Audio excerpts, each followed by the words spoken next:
মুক্ত জীবনে ফিরে এসেছেন। আলহামদুলিল্লাহ। সর্বশেষ আজ আমার মুক্তির মধ্য দিয়ে 2021 সালে হেফাজতে ইসলাম বাংলাদেশ এবং এদেশের আলেম সমাজের উপর ইতিহাসের অন্যতম এক গভীর ষড়যন্ত্র এবং চক্রান্ত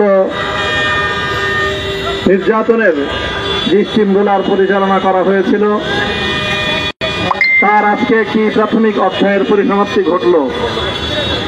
আমরা স্পষ্ট ভাষায় বলতে চাই, আমাদের উপর জুলুম করা হয়েছে,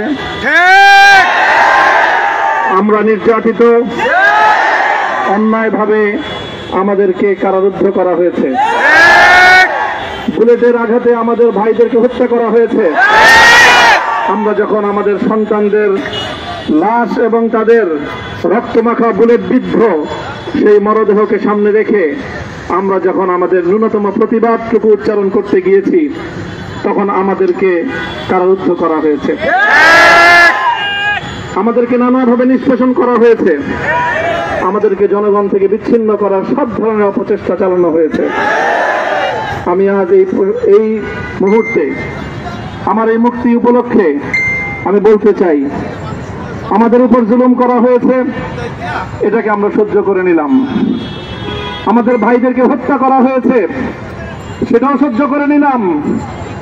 আমরা আমার সন্তানের লাশ কাঁধে তুলে নিয়েছি, সেটাকেও আমি হাসি মুখে বরণ করে নিলাম।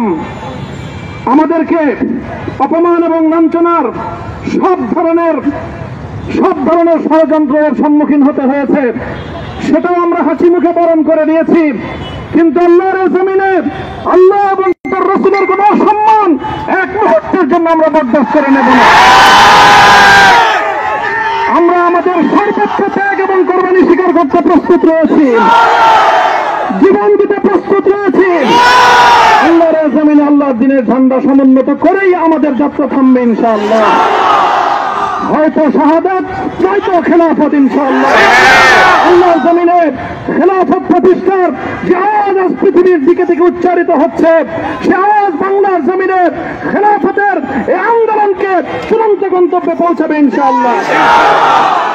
আমি বাংলাদেশের আলেম সমাজ, হেফাজতে ইসলাম বাংলাদেশ সহ বাংলাদেশ খেলাফত মজলিস সহ সকল ভ্রাতৃপ্রতিম সংগঠন, সকল ধর্মপ্রাণ, ইসলামপন্থী বিভিন্ন ছোটখাটো মতভেদ, মতবিরোধ, মত পার্থক্যের ঊর্ধ্বে উঠে যারা ইলাহি কালিমাতুল্লাহর এই এক বাণীতে বিশ্বাসী, আল্লাহর জমিনে আল্লাহর দ্বীন কায়েম করতে চাই, আমাদের তাআলাউ ইলা কালিমাতিন সাওয়াইন বাইনানা ওয়া বাইনাকুম এই এক মন্ত্রে উজ্জীবিত হয়ে আল্লাহর দ্বীনের ঝান্ডা সমুন্নত করবার এই আন্দোলন এবং সংগ্রামে আমি নিজেকে উৎসর্গ করার ঘোষণা করছি।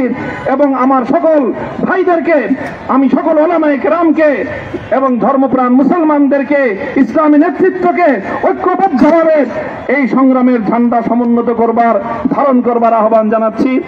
এবং আপনাদের সকলকে আবার শুকরিয়া জ্ঞাপন করছি যে আজকে আপনারা এভাবে আমাকে উৎসাহিত করেছেন, উজ্জীবিত করেছেন।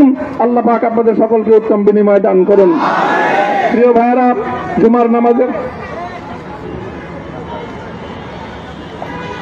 জুমার নামাজের একেবারে ঠিক আগ মুহূর্ত, এখন সব মসজিদগুলোতে জুমার প্রস্তুতি চলছে।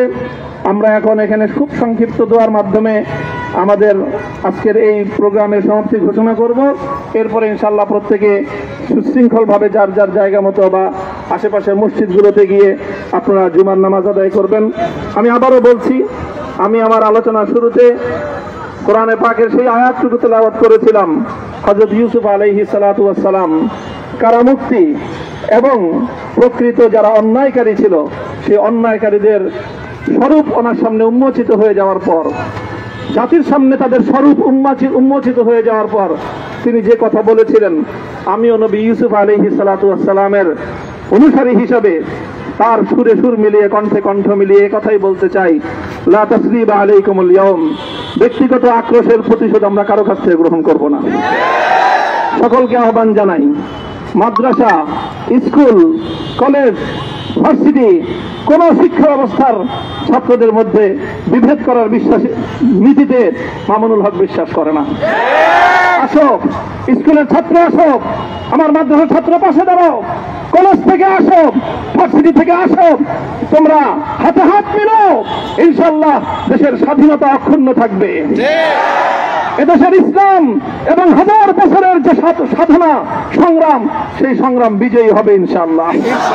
এই জনপদ ইসলাম এবং মুসলমানদের জন্য হাজার বছর ধরে এখানে কালেমার ঝান্ডা সমুন্নত করবার জন্য আমাদের পূর্বপুরুষরা যে সংগ্রাম করে গেছেন, সেই সংগ্রামকেই আমাদের কাঙ্ক্ষিত গন্তব্যে পৌঁছানোর জন্যই আমরণ এক সাধনায় আত্মনিয়োগ করতে হবে। সেই আহ্বান আমি সকলের প্রতি ব্যক্ত করছি। ও আখিরু দাওয়ানা আলহামদুলিল্লাহি রাব্বিল আলামিন।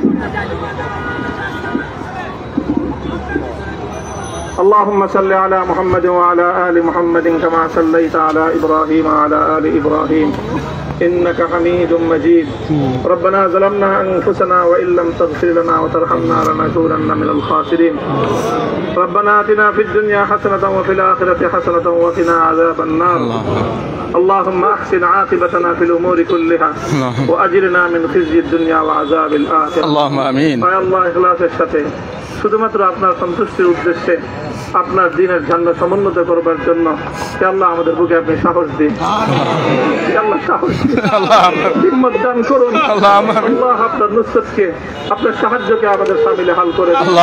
হে আল্লাহ আপনি আমাদেরকে সাহায্য করুন। আমরা সংখ্যায় কম, শক্তিতে দুর্বল, হে আল্লাহ সর্বদিক থেকে আমরা অপ্রতুল, কিন্তু আপনার সাহায্য সাথে থাকলে আল্লাহ পৃথিবীর কোন শক্তি আমাদেরকে রুদ্ধ করতে পারবে না, পরাস্ত করতে পারবে না। হে আল্লাহ আমরা আপনার সাহায্য চাই। হে আল্লাহ জালিমের জিন্দান খানাগুলোতে সারা বিশ্ব জুড়ে অসংখ্য মুজাহিদিন, অসংখ্য মুসলিম সংগ্রামী তারা দিনের পর দিন, মাসের পর মাস, বছরের পর বছর মানবেতর মজলুমিয়তের জীবন যাপন করছে। ইয়া আল্লাহ সকল মজলুমদেরকে আপনি মুক্তির ব্যবস্থা করে দিন। ইয়া আল্লাহ তাদের মুক্তির জন্য যথাসাধ্য ভূমিকা পালন করার তৌফিক আমাদেরকে, পুরা উম্মাহকে আল্লাহ আপনি দান করুন। সাল্লাল্লাহু তাআলা আলা খায়রি খালকিহি মুহাম্মদ ওয়া আলা আলিহি ওয়া আসহাবিহি আজমাইন। ইয়া আল্লাহ হেফাজতে ইসলামের সংগ্রামে হাটহাজারীর আমার যে ছাত্র, যে সন্তানগুলো শাহাদাত বরণ করেছিল, ব্রাহ্মণবাড়িয়ায় আমাদের যে সকল ভাইয়েরা, সন্তানেরা শাহাদাত বরণ করেছিল, শাপলা চত্বরে আমার যে সকল ভাইদের রক্তে ঢাকার রাজপথ রঞ্জিত হয়েছিল, আল্লাহ এই শাহাদাত গুলোকে তুমি কবুল করো। আল্লাহ রক্তের বিনিময়ে এই জমিনকে তুমি তোমার দ্বীনের ঝান্ডা সমুন্নত করবার জন্য তুমি কবুল করো। সাল্লাল্লাহু তাআলা আলা খায়রি খালকিহি মুহাম্মদ ওয়া আলা আলিহি ওয়া আসহাবিহি আজমাইন। সুবহান রাব্বিকা রাব্বিল ইজ্জাতি আম্মা ইয়াসিফুন ওয়া সালামুন আলাল মুরসালিন ওয়ালহামদুলিল্লাহি রাব্বিল আলামিন।